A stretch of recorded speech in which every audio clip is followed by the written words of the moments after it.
So ayan guys, magandang araw sa inyong lahat. Welcome na naman sa ating panibagong vlog.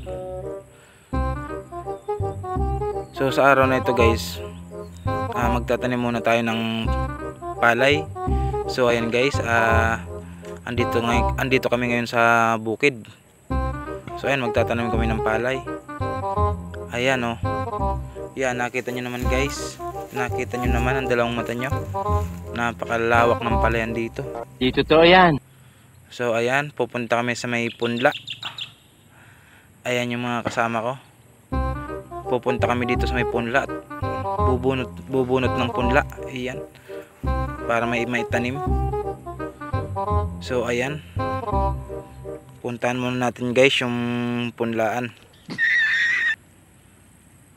So ayan guys, syempre napakaganda ng linang neto. Oh, masarap tamnan yan. Yan, okay. Yan, nakita nyo naman guys. So ayan mga idol. Ayan, napakaganda ng linang. Dito to yan. So kayo guys, sanay ba kayo magtanim? Ayan, comment na lang yung guys yung nakaranas magtanim dyan. Relate ba sa mga manananim? Ayan guys.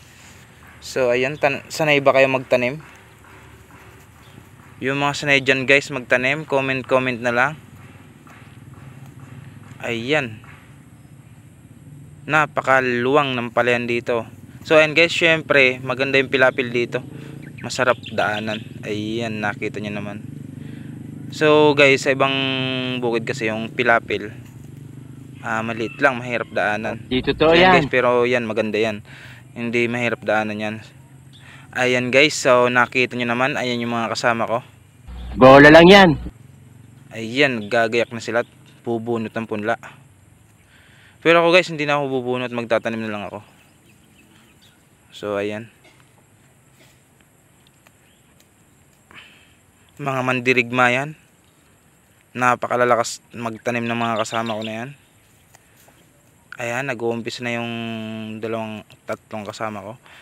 Bali, 4 pala sila. At yung iba bumubunot. So ayan, nakita nyo naman yung tanim nila. Napakadalang, napakamahangit este. Joke lang, maganda syempre. Baka magalit sa inyo yung may-ari ng bukid. Paahunin kayo. O ayan, nakita nyo naman. So ayan, yan ang mga kasama ko. Napakalalakas magtanim. Sana all. Ayan. So syempre guys, wala pang punlayan, konti pa lang. At yung iba bumubunot.